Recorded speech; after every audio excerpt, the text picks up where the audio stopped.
Fini tout à l'heure, j'aimerais lire un passage qui nous parle de la résurrection de Jésus, qui se trouve dans l'évangile de Jean. Jean au chapitre 20. Évangile de Jean, Jean au chapitre 20, et je lis à partir du verset 19. Ce même dimanche, dans la soirée, les disciples étaient dans une maison dont ils avaient verrouillé les portes parce qu'ils avaient peur des Juifs. Jésus vint, il se trouva là au milieu d'eux et il leur dit « Que la paix soit avec vous ».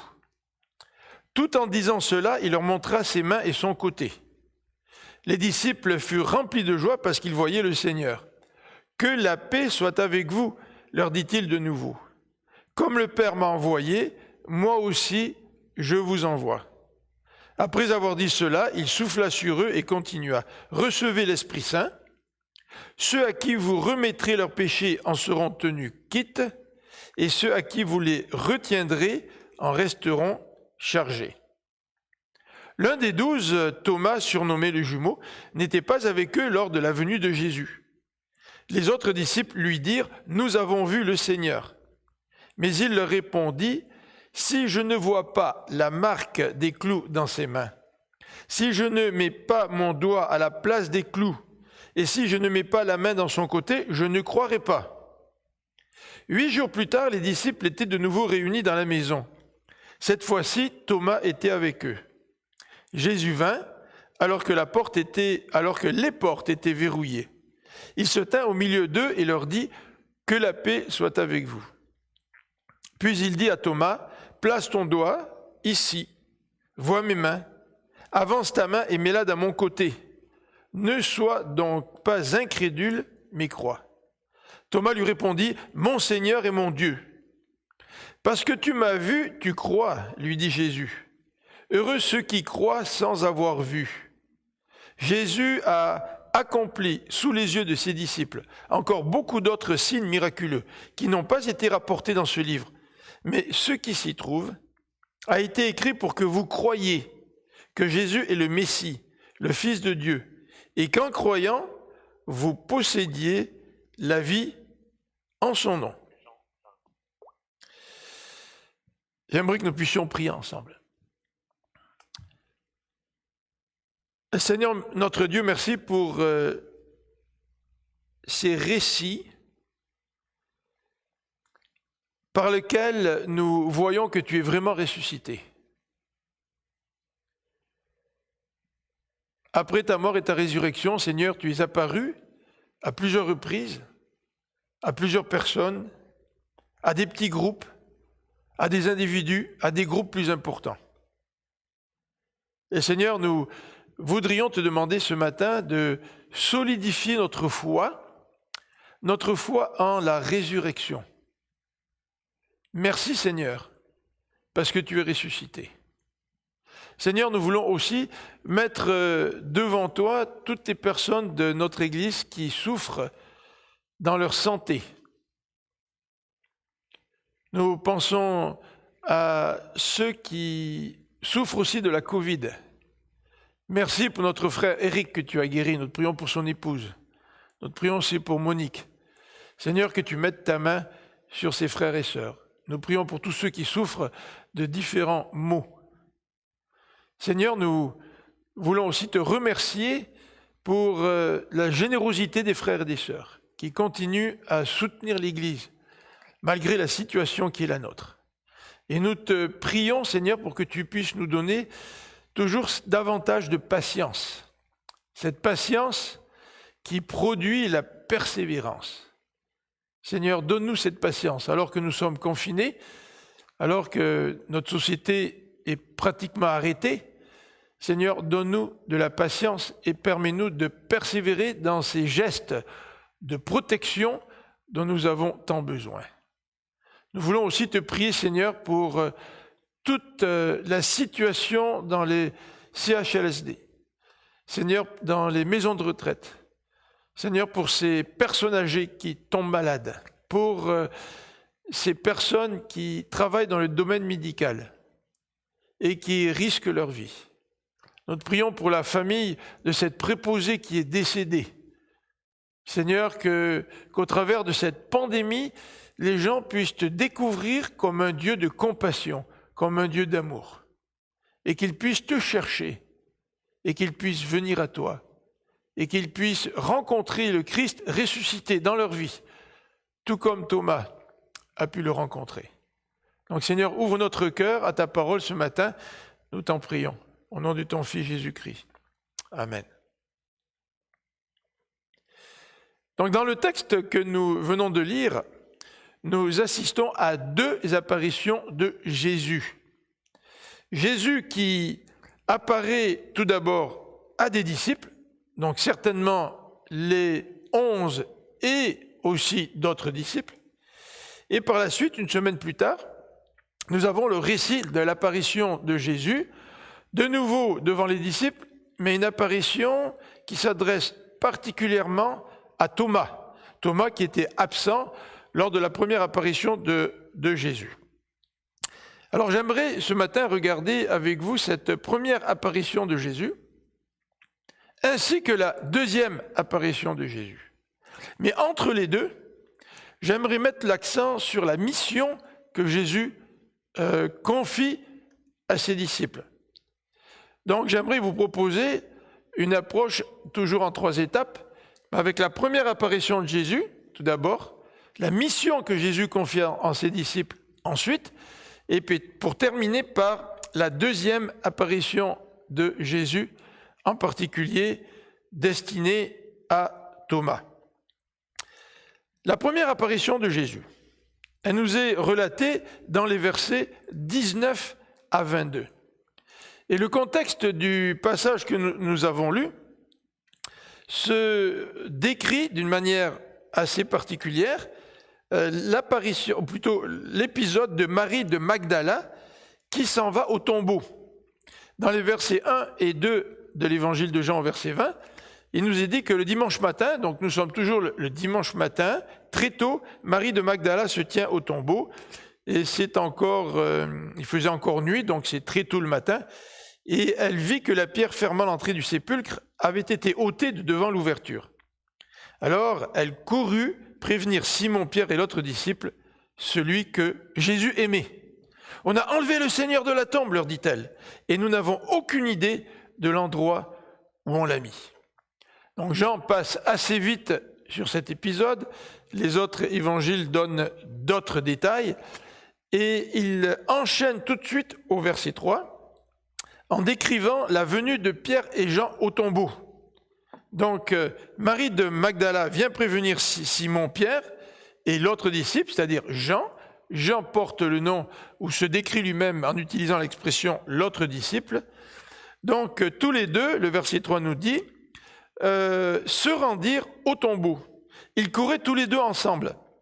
Mais l'autre disciple, plus rapide que Pierre, le distança et arriva le premier au tombeau. En se penchant, il vit les linges funéraires par terre, mais il n'entra pas. Certainement que Jean était un peu moins fonceur que Pierre. Simon-Pierre, qui le suivait, arriva alors. Il entra dans le tombeau, vit les linges qui étaient par terre et le linge qui avait enveloppé la tête de Jésus, non pas avec les linges funéraires, mais enroulé à part à sa place. Alors l'autre disciple, celui qui était arrivé le premier, entra à son tour dans le tombeau, il vit et il crut. Alors dans ce texte, Jean fait à plusieurs reprises référence à la foi. Lorsque lui est entré dans le tombeau, il a vu le tombeau vide et il a cru. En effet, jusque-là, il n'avait pas encore compris que Jésus devait ressusciter, nous dit le verset 9, comme l'avait annoncé l'Écriture. Les deux disciples s'en retournèrent alors chez eux. Alors, le contexte de notre passage aujourd'hui, c'est vraiment l'annonce du tombeau qui est vide. Mais le récit suivant, à partir du verset 11, ajoute un élément nouveau. Non seulement le tombeau est vide, mais Jésus apparaît. Et il apparaît à Marie. Lisons au verset 11. Pendant ce temps, Marie se tenait dehors près du tombeau et pleurait. Donc probablement, Pierre et Jean sont ressortis. Est-ce qu'ils ont vu Marie ou pas, parce que Marie, entre-temps, est arrivée. En tout cas, le verset 11 nous dit que Marie était dehors alors que les deux disciples sont retournés chez eux. Marie se tenait dehors près du tombeau et pleurait. Tout en pleurant, elle se pencha vers le tombeau. Elle vit 2 anges vêtus de blanc, assis à l'endroit où le corps de Jésus avait été déposé, l'un à la tête et l'autre aux pieds. Ils lui dirent « Pourquoi pleures-tu » ? « On a enlevé mon Seigneur, leur répondit-elle, et je ne sais pas où on l'a mis. » Tout en disant cela, elle se retourna et vit Jésus qui se tenait là, mais elle ne savait pas que c'était lui. « Pourquoi pleures-tu » lui demanda Jésus. « Qui cherches-tu » Vous voyez comme Jésus vient et lance le dialogue. Tout comme avec les 2 disciples sur le chemin d'Emmaüs. « De quoi parlez-vous » dit Jésus qui vient à leur rencontre. Et les 2 disciples d'Emmaüs, ne l'ayant pas encore reconnu, lui parlent justement de ce prophète qui a été arrêté et mis à mort à Jérusalem. Donc ici, Jésus interpelle Marie, « Qui cherches-tu ? Pourquoi pleures-tu » Pensant que c'était le gardien du jardin, elle lui dit, « Si c'est toi qui l'as emporté, dis-moi où tu l'as mis pour que j'aille le reprendre. » Jésus lui dit, « Marie. » Elle se tourna vers lui et s'écria en hébreu, « Rabouni », ce qui veut dire « maître ». « Ne me retiens pas, lui dit Jésus, car je ne suis pas encore monté vers mon Père. Va plutôt trouver mes frères et dis-leur de ma part, je monte vers mon Père qui est votre Père, vers mon Dieu qui est votre Dieu. » Marie de Magdala, elle a donc annoncé aux disciples, « J'ai vu le Seigneur » et elle leur rapporta ce qu'il lui avait dit. Donc dans ce passage, non seulement on s'aperçoit que le tombeau est vide, mais maintenant, Jésus ressuscité vient d'apparaître à Marie. Et dans le texte que nous avons lu au tout début de cette prédication, au verset 19, nous voyons encore une fois que Jésus apparaît à ses disciples et apparaître de nouveau une semaine plus tard devant Thomas. Alors, le texte de Luc au chapitre 24 nous donne quelques informations supplémentaires en rapport avec ce récit. Donc je vous invite à regarder dans Luc au chapitre 24 et nous allons considérer les versets 37 jusqu'à 43. Le passage nous dit clairement que lorsque Jésus est apparu à ses disciples, ceux-ci furent saisis de crainte et d'effroi. Au verset 37 de Luc, Luc complète ce que Jean nous a déjà dit, les portes étaient fermées, Jésus apparaît et les disciples sont remplis d'effroi. Ils ont peur. Ils n'ont pas simplement peur de la police du temple, mais en voyant Jésus arriver, ils ont peur parce qu'ils croient voir un esprit. Peut-être vous avez lu des ouvrages qui relate ce qu'on appelle le ministère de délivrance. Lorsque quelqu'un semble être possédé, et ce genre de récit nous fait un petit peu peur, nous donne un petit peu la chair de poule, car nous associons souvent ce genre de choses au monde occulte. Et nous savons que le monde occulte est dominé par Satan et ses démons, et si moi j'avais été à la place des disciples et j'aurais vu une apparition qui, d'après moi, est un esprit, certainement que j'aurais eu peur. Ça aurait été ma première réaction. Et les disciples ici, nous dit le texte, ne sont pas seulement saisis de crainte, mais aussi d'effroi. Donc c'est une grande crainte. Et là, Jésus, au verset suivant dans Luc, au verset 38, leur pose une question. Moi, j'aime toujours les questions de Jésus. Jésus qui n'approche pas son auditoire d'une façon légaliste, en leur disant, écoutez, vous n'avez aucune raison d'avoir peur, vous avez peur, il n'y a aucune raison, et de leur faire des reproches. Bien souvent, dans nos contacts les uns avec les autres, c'est de cette manière que nous nous approchons, au lieu de procéder par questions. Jésus fait réfléchir par ces questions. Et Jésus n'a pas une approche légaliste. Donc il leur pose la question, quant à savoir, pourquoi êtes-vous troublés ? nous dit le verset 28. Pourquoi êtes-vous troublés? Pourquoi les doutes envahissent-ils votre cœur? Or, certainement que la question de Jésus nous semble logique à nous, les lecteurs du XXIe siècle, car nous savons que Jésus avait déjà parlé de sa mort et de sa résurrection. Donc nous savons que normalement, en fonction de notre connaissance des Écritures, les disciples n'auraient pas dû être surpris et n'auraient pas dû être remplis d'effroi. Mais Jésus, au verset 39, leur lance une invitation. Et Jésus comprend, et Jésus veut aider la foi de ses disciples. Il veut aider au développement de cette foi. Et au verset 39, il nous est dit, « Regardez mes mains et mes pieds et reconnaissez que c'est bien moi. Touchez-moi, regardez, car un esprit n'a ni chair ni os. Or, vous voyez bien que j'en ai. » Jésus essaie de les convaincre que c'est vraiment lui. En fait, on ne peut pas toucher un esprit.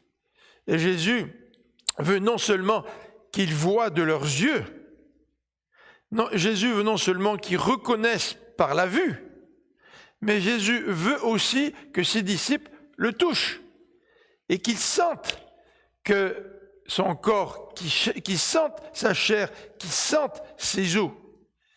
Vous voyez bien que j'en ai, leur dit Jésus. Et la Bible nous lance continuellement un appel à venir à Dieu, à venir découvrir qui il est, à vérifier, à venir faire une rencontre.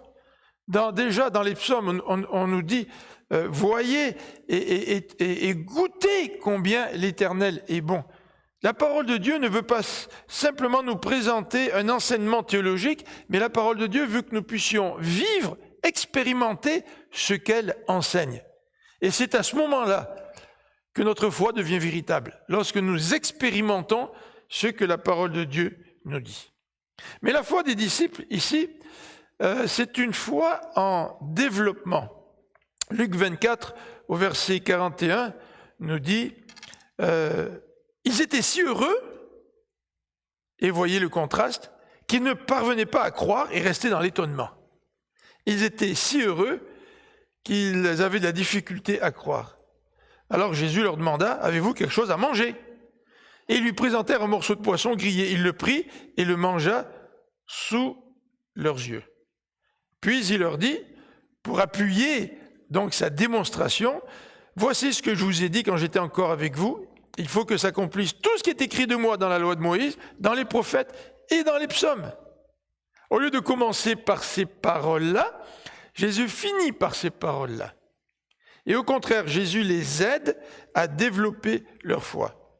C'est étonnant de voir que les disciples sont très heureux. C'est étonnant de voir que ces disciples sont très heureux tout en ayant de la difficulté à croire. Mais quand on y pense bien, ce n'est pas nos émotions qui fortifient nécessairement, ou ce ne sont pas nos émotions seules qui fortifient notre foi. En fait, la joie, c'est une émotion. Et nous avons peut-être connu des hommes et des femmes qui étaient tout excités quand on leur présentait l'Évangile, qui réagissaient avec une certaine foi, avec une certaine joie, mais cette joie, cette émotion est vite tombée et ils sont passés à autre chose. C'est en tout cas ce que nous dit la parabole du semeur. Nous pouvons recevoir la parole avec joie, mais cette parole ne tombe pas nécessairement dans de la bonne terre. Mais Jésus ici veut faire grandir leur foi qui est en développement, et c'est la raison pour laquelle il veut confirmer leur foi, et Jésus leur demande à manger. Alors j'ai du mal à m'imaginer le corps de Jésus, le corps ressuscité. Jésus qui rentre d'un seul coup dans une pièce qui est fermée à clé, il n'a pas besoin d'ouvrir la porte. Donc ce nouveau corps de Jésus comporte bien des différences avec le nôtre. Mais pourtant, Il leur demande à manger. Et ils mangent sous leurs yeux. Jésus leur donne des confirmations de sa résurrection. Et finalement, Jésus fait le lien avec l'enseignement. Donc je vous rappelle encore une fois que Jésus n'a pas commencé par l'enseignement, n'a pas abordé ses disciples avec une certaine attitude légaliste. Mais n'empêche que c'est important pour lui de leur rappeler, après son effort de confirmer leur foi, de faire grandir leur foi, de faire le lien entre ce qu'ils sont en train de vivre et ce qui a déjà été écrit dans les Écritures. Il fallait que s'accomplisse tout ce qui est écrit de moi dans la loi de Moïse, dans les prophètes et dans les psaumes. Deuxième élément, dans le texte que nous regardons aujourd'hui, c'est-à-dire dans le texte de Jean au chapitre 20, et je vous invite à retourner maintenant dans Jean au chapitre 20, ce sont les paroles que Jésus prononce en rapport avec la mission. Alors c'est certain que les évangélistes ne nous rapportent pas toutes les paroles de Jésus. Luc prend le temps de préciser que Jésus leur a demandé de lui donner à manger. Jean, par exemple, lui précise ce que Jésus a dit en rapport avec la mission. Le verset 21. « Que la paix soit avec vous, leur dit Jésus de nouveau. Comme le Père m'a envoyé, moi aussi je vous envoie. Après avoir dit cela, il souffla sur eux et continua, recevez l'Esprit Saint. Ceux à qui vous remettez leurs péchés en seront tenus quittes, et ceux à qui vous les retiendrez en resteront chargés. » Alors, ce ne sont pas les seules paroles que Jésus a dites à ses disciples, mais si Jésus a prononcé ces paroles, à ce moment-là, c'est que pour lui, elles ont de l'importance. Pour lui, la mission des disciples est importante. Donc Jésus commence au verset 21 en leur donnant cette salutation. « Que la paix soit avec vous », leur dit-il de nouveau. Alors Jésus aurait pu simplement continuer à parler sans présenter cette salutation de paix. Certainement, dans le contexte, les disciples en avaient besoin. Et certainement que même si Jésus leur était apparu, les disciples pouvaient toujours être saisis par la crainte vis-à-vis des autorités religieuses. Alors il les réconforte, que la paix soit avec vous, que le shalom soit avec vous. Et la paix de Dieu, c'est quelque chose qui est bien plus qu'une simple salutation.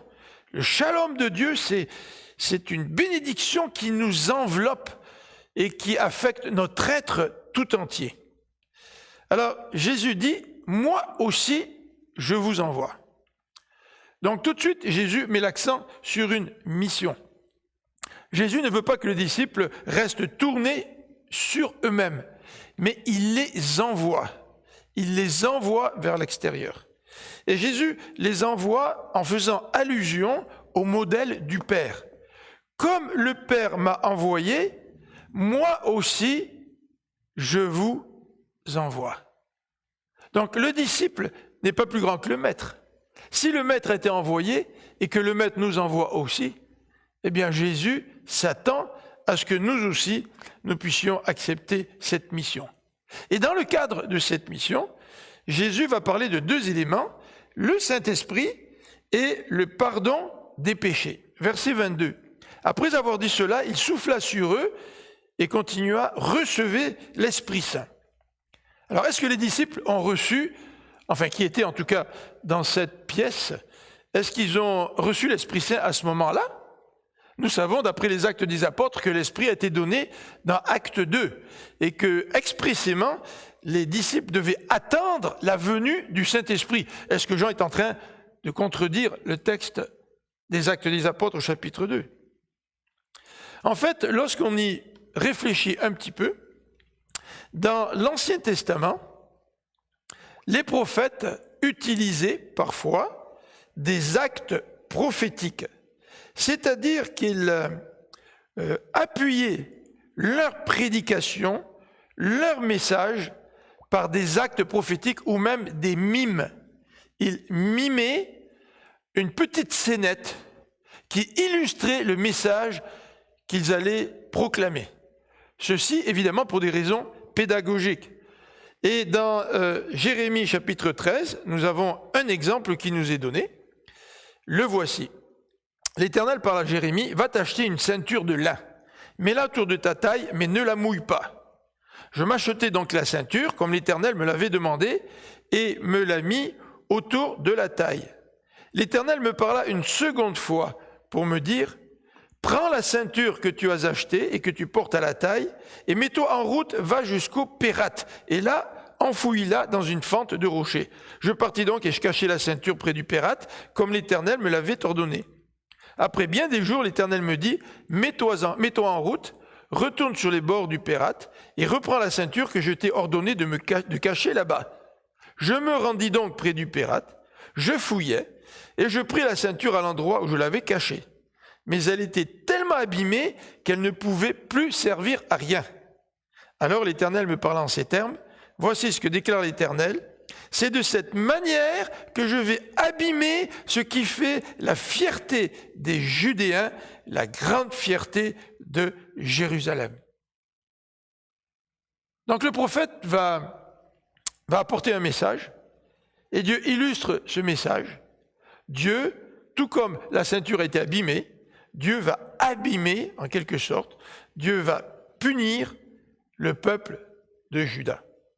Donc dans ces paroles de Jésus, lorsque Jésus dit « recevez l'Esprit », Jésus est en train d'accomplir un acte prophétique, c'est-à-dire d'accomplir un acte par lequel il veut transmettre la venue prochaine du Saint-Esprit, pour annoncer aux disciples que le Saint-Esprit allait venir.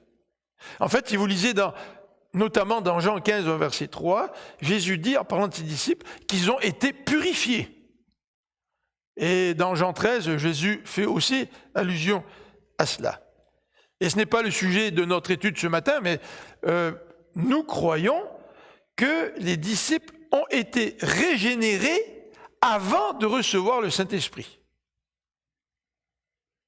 Et que les disciples se situaient dans une période intermédiaire entre l'Ancien et le Nouveau Testament. Par contre, nous savons aussi que dans le Nouveau Testament, après la résurrection de Christ et après l'effusion du Saint-Esprit, que la conversion se fait par la venue du Saint-Esprit dans le cœur du croyant. C'est le Saint-Esprit qui scelle le salut des croyants en venant habiter dans leur cœur. Alors Jésus, dans ce passage, les paroles de Jean, en tous les cas, ne contredisent pas l'événement dans Acte 2, lorsque le Saint-Esprit est venu, mais au contraire, Jésus, par ses paroles, est en train d'annoncer à l'avance la réception du Saint-Esprit. Deuxième élément qui nous est présenté en rapport avec la mission, c'est celui du pardon des péchés. Certaines Bibles utilisent le mot pardon. Ceux à qui vous pardonnez leurs péchés en seront pardonnés. Ceux à qui vous leur pardonnerez pas, bien les péchés ne seront pas pardonnés. Alors qu'est-ce que Jésus veut dire encore en rapport avec cette mission ? Dans Marc 2, au verset 7, le texte nous dit très très clairement dans ce passage de la guérison du paralytique, vous savez, cet homme qui avait été transporté par 4 de ses amis et qui était passé par le toit de la maison pour arriver jusqu'à Jésus. Jésus dit à cet homme, tes péchés sont pardonnés. Et là, les chefs religieux réagissent parce que dans leur compréhension dans cet testament, seul Dieu pouvait pardonner. Est-ce que Jésus est en train de dire à ses disciples, je vous envoie en mission et maintenant vous avez un nouveau pouvoir, celui de pardonner les péchés. Et dans certains cas, de ne pas pardonner les péchés. Mais dans les évangiles, nous n'avons aucun exemple de disciples qui pardonnent les péchés et qui disent à quelqu'un, moi je te pardonne tes péchés. Par contre, si nous lisons le texte de Matthieu 16 au verset 19, un texte parallèle qui peut nous aider, c'est un texte qui nous rappelle que que les disciples peuvent aussi affirmer que quelqu'un est pardonné. Pourquoi ? Parce que la personne a placé sa foi en Jésus qui lui l'a pardonné. Donc les disciples, dans la proclamation de l'Évangile, peuvent proclamer ce pardon en disant « Oui, tu places ta foi en Jésus, tu viens de placer ta foi en Jésus, tu es pardonné de tes péchés. » Mais les disciples, dans leur proclamation, peuvent aussi dire à ceux qui hésitent de placer leur foi en Jésus « Si tu ne places pas ta foi en Jésus, tes péchés vont être retenus contre toi, tu ne seras pas pardonné. » Donc ça fait plutôt allusion au message de l'Évangile que les disciples étaient appelés à présenter. Troisième élément dans notre passage aujourd'hui en rapport avec les apparitions de Jésus aux disciples et à Thomas, eh bien, c'est une semaine après l'apparition à Thomas qui nous est décrite à partir du verset 24. Thomas. Qui est Thomas? Eh bien, le texte biblique ne parle pas beaucoup de Thomas, mais au chapitre 11, il nous est dit que, alors que le verset 8 nous précise l'opposition des Juifs qui veulent arrêter Jésus, au verset 16, il nous est clairement dit que Thomas est prêt à aller avec Jésus à Jérusalem, même s'il fallait être arrêté. Donc Thomas est quand même remarqué dans les évangiles par son courage. Mais Thomas est aussi signalé dans Jean au chapitre 14. Alors que Jésus nous parle de cette demeure qu'il va préparer, parce qu'il s'en va. Et Thomas pose la question à Jésus, mais comment on va faire pour te retrouver si tu t'en vas? Par quel chemin nous pourrions te retrouver? Donc Thomas, c'est quelqu'un qui veut comprendre l'enseignement du Maître. Le verset 24 nous dit que Thomas était absent lors de la première apparition de Jésus aux disciples. Et nous pourrions nous poser la question, pourquoi Thomas était-il absent? Certains pensent qu'il est peut-être allé faire des courses, mais toujours est-il, Thomas était peut-être absent parce qu'il avait besoin de prendre du recul. Pour certaines personnes, être avec des amis, des frères, des sœurs, des gens de la famille, c'est leur manière de faire face aux difficultés, aux épreuves. Pour d'autres, leur façon de réagir, c'est plutôt en s'isolant, essayer de retrouver le calme dans leur cœur pour ensuite retrouver la communion ou les relations avec leurs prochains. Toujours est-il, sans savoir la raison de son absence, nous savons que Thomas a réagi lorsque les disciples lui ont appris que Jésus leur était apparu. Le verset 25 nous dit que les autres disciples dirent à Thomas, « Nous avons vu le Seigneur. Nous avons vu le Seigneur. » Et Thomas répond, « Si je ne vois pas la marque des clous dans ses mains, si je ne mets pas mon doigt à la place des clous, et si je ne mets pas la main dans son côté, je ne croirai pas. » Alors, est-ce que les disciples ont simplement dit à Thomas que Jésus était ressuscité? Ou est-ce que les disciples ont donné d'autres informations? Est-ce que les disciples ont dit, oui, on a vu les mains percées, on a vu les pieds percés, oui, on a même mangé avec Jésus. Tu sais. Jean ne parle pas de tous ces détails. Simplement, Jean est en train de dire que Thomas a besoin, lui aussi, d'avoir une expérience pour toucher Jésus afin de pouvoir croire. Il est très clair, si je ne mets pas la main dans son côté, je ne croirai pas. Thomas n'est pas un sceptique convaincu pour qui aucune raison ne pourrait l'amener à croire. Souvent, nous rencontrons ce genre de personnes qui nous encouragent à donner toutes sortes de détails supplémentaires, mais qui, dans le fond, ne sont pas très intéressés à croire malgré les évidences que nous pourrions leur présenter. Mais nous voyons que dans ce récit, Thomas n'est pas ce genre de personne. Mais regardons quelques instants les obstacles à la foi. Donc nous venons de voir le courage de Thomas, nous venons de faire allusion à sa question dans Jean 14, nous venons de souligner un petit peu son absence.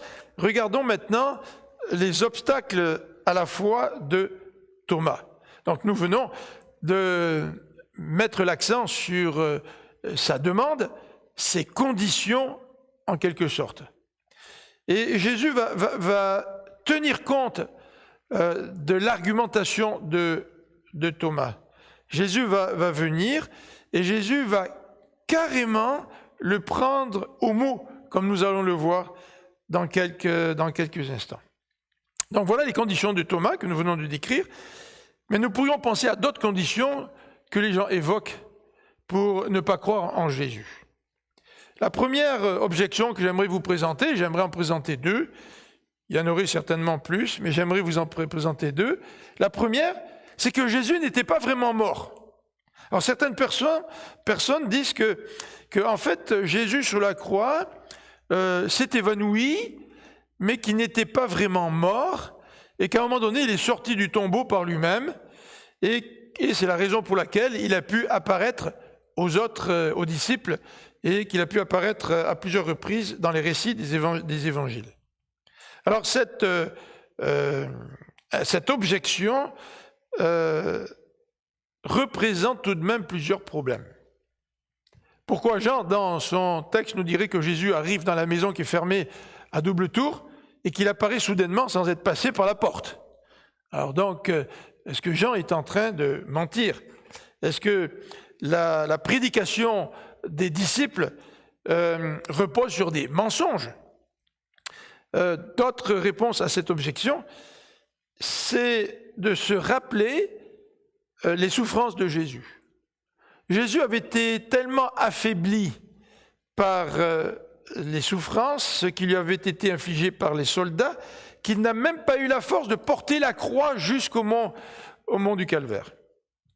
Et il a fallu que les soldats réquisitionnent l'aide de Simon pour que ce dernier puisse aider Jésus à porter sa croix. Est-ce que les soldats qui ont crucifié Jésus et qui montaient la garde, comment se fait-il que ces hommes qui étaient habitués à voir mourir des gens, comment se fait-il que ces hommes auraient été trompés, que Jésus aurait simplement perdu connaissance, alors que les soldats, pour abréger la souffrance des hommes, des crucifiés, ils étaient 3, 2 à côté de Jésus, ont décidé de briser les jambes des 2 brigands qui étaient crucifiés de part et d'autre de Jésus pour hâter la mort. Et c'était une façon de procéder à l'époque. Si les soldats n'avaient pas brisé les jambes de ces 2 crucifiés, leur tourment aurait pu durer encore longtemps. Et en s'approchant de Jésus, eh bien, le soldat a pris sa lance, il a planté dans le côté de Jésus. Et le soldat s'est rendu compte que Jésus était véritablement mort. C'est un professionnel, ce soldat. Comment croire que Jésus se serait simplement évanoui? Comment croire que Joseph d'Arimathée, lui aussi qui vient chercher le corps de Jésus et qui le transporte dans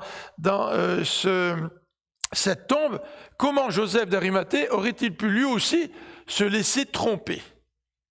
Comment Joseph d'Arimathée aurait pu envelopper Jésus de ses bandelages et que Jésus aurait pu se défaire tout seul? Alors que lorsque Jésus a ressuscité Lazare, Lazare sort, mais Lazare ne peut même pas se défaire tout seul de ses bandages. Et le texte nous dit qu'on demande aux gens de l'aider. Non, cette objection va à l'encontre de ce que le texte biblique nous relate, va à l'encontre des témoignages du texte biblique, va à l'encontre de toute la situation qui nous est décrite dans le passage. Deuxième objection, c'est que le corps de Jésus a été volé. D'ailleurs, ça a été l'idée que les leaders juifs ont mentionnée. Mais dans cette objection, on souligne que soit le corps de Jésus a été volé par les leaders, ou soit le corps de Jésus a été volé par des disciples. Alors, dans un cas comme dans l'autre, cette objection ne tient pas. Si c'était vraiment les leaders qui avaient volé le corps de Jésus, pourquoi ces mêmes leaders ne l'auraient pas ressorti ce corps alors que la rumeur de la résurrection de Jésus parcourait toutes les rues de Jérusalem? Ça aurait été très facile de mettre un terme à cela. Retirer le corps du tombeau ou de l'endroit où les leaders auraient pu le déposer, le montrer pour mettre un terme à toute cette histoire d'un soi-disant Jésus ressuscité. Évidemment, les leaders ne pouvaient pas le faire puisqu'ils n'ont pas volé. Mais si c'était les disciples qui avaient volé le corps de Jésus, eh bien, si les disciples avaient volé le corps de Jésus, d'une manière tout à fait claire, leur message reposer sur un mensonge. Alors c'est vrai que nous pouvons mentir, mais généralement, nous ne mentons pas au point d'accepter de mourir pour nos mensonges. C'est-à-dire que si la conséquence de notre mensonge c'est la mort, qui va vouloir continuer à proférer des mensonges? N'oublions pas que ces mêmes disciples, ils risquaient la mort, ils risquaient la persécution. Pourquoi fonder toute ta vie sur un mensonge si tu risques la mort? Ça n'a pas de sens. Dans ce texte, si nous revenons au passage, au verset 26 à 28, nous voyons le remède à l'incrédulité. Et pour ceux qui font peut-être preuve d'incrédulité, j'espère que ces quelques réflexions vont vous aider à vous approcher du Seigneur et à placer votre foi en lui. Regardons ensemble le remède à l'incrédulité. Verset 26. 8 jours plus tard. Alors déjà, nous voyons qu'il y a un laps de temps de 8 jours. Jésus a probablement laissé Thomas mariner dans ses réflexions. Thomas a dû réfléchir. Thomas a dû entendre 1 fois, 2 fois, 3 fois, je ne sais pas combien de fois, le témoignage des disciples qui lui ont répété que Jésus était vraiment ressuscité. Et Jésus laisse le temps à Thomas de réfléchir, laisse le temps pour que Thomas soit véritablement prêt à le recevoir. Donc, 1 semaine après, nous dit le verset 26, 8 jours après, les disciples étaient de nouveau réunis dans la maison. Cette fois-ci, Thomas était avec eux. Jésus vint alors que les portes étaient verrouillées. Il se tint au milieu d'eux et leur dit « Que la paix soit avec vous ». La façon dont Jésus se présente est identique à la façon dont il s'est présenté aux autres disciples, 1 semaine plus tard. Et au verset 27, Jésus lance à Thomas une invitation. Et je pense que Jésus nous lance à chacun d'entre nous la même invitation. Et tous ceux qui ont placé leur foi en Jésus ont accepté cette invitation. Et ceux qui n'ont pas encore accepté cette invitation, je vous encourage à l'accepter. Jésus dit à Thomas, place ton doigt ici et vois mes mains. Avance ta main et mets-la dans mon côté. Ne sois pas incrédule, mais crois. Ce que Jésus est en train de sous-entendre, c'est que tu peux être incrédule, même si on te présente toutes les raisons, toutes les évidences de la résurrection de Jésus. Et Jésus encourage Thomas en disant, ne sois pas incrédule, mais crois.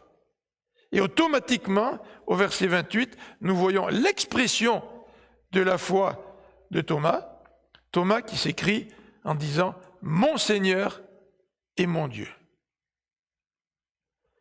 Nous avons cru en Jésus. Et une des manifestations de notre foi en Jésus, c'est de considérer Jésus comme son Seigneur et comme son Dieu. C'est ça la définition d'un chrétien. En conclusion, j'aimerais regarder avec vous ces 3 versets, du verset 29 à 31, qui prolongent ce thème de la foi. Jésus dit, parce que tu m'as vu, tu crois. Heureux ceux qui croient sans avoir vu. Il s'agit donc d'une bénédiction. Mais est-ce que Jésus est en train de dire aux disciples, je vous encourage à croire les yeux fermés? Non, nous avons vu que Jésus est là pour faire grandir leur foi. Jésus est là pour les convaincre. Jésus veut que les disciples voient, qu'ils le touchent. Jésus veut manger avec eux, leur montrer qu'il a réellement un corps, qu'il est réellement ressuscité. Non, ce que veut dire Jésus, c'est qu'il y aura par la suite des millions d'hommes et de femmes qui vont croire en Jésus sans avoir touché Jésus ressuscité. Et c'est la raison pour laquelle Jésus est en train de dire « Heureux ceux qui croient sans avoir vu ». Mais est-ce que cela veut dire que nous, aujourd'hui, nous devons croire les yeux fermés? Absolument pas. Le verset 30 nous dit, Jésus a accompli sous les yeux de ses disciples encore beaucoup d'autres signes miraculeux qui n'ont pas été rapportés dans ce livre. Donc, Jean fait référence au phénomène du témoignage. Il a été témoin, lui et les disciples, de bien d'autres actes miraculeux de Jésus qui montraient sa divinité. Mais voici le dernier verset de l'Évangile.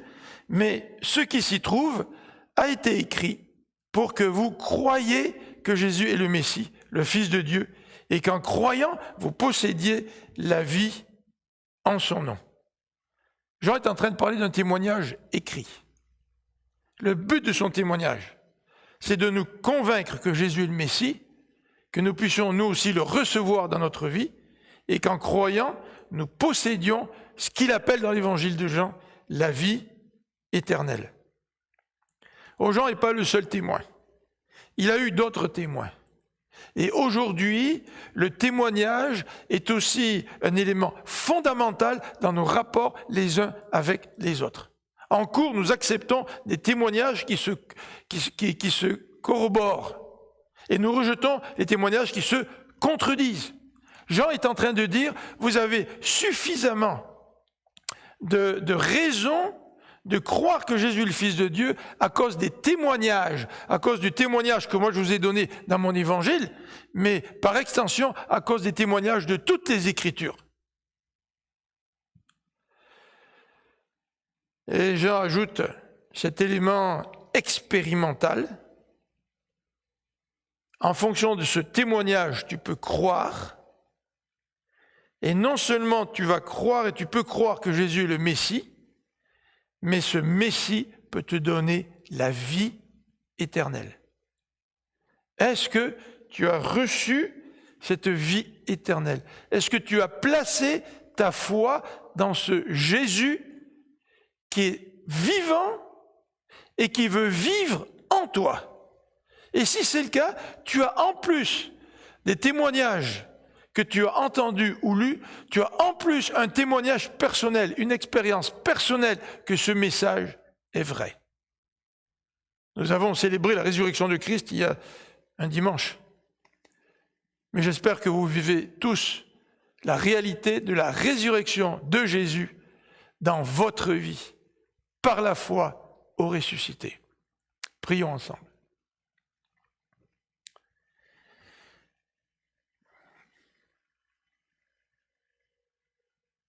Seigneur, tu as dit que si nous plaçons notre foi en toi, même si nous sommes morts, nous vivrons.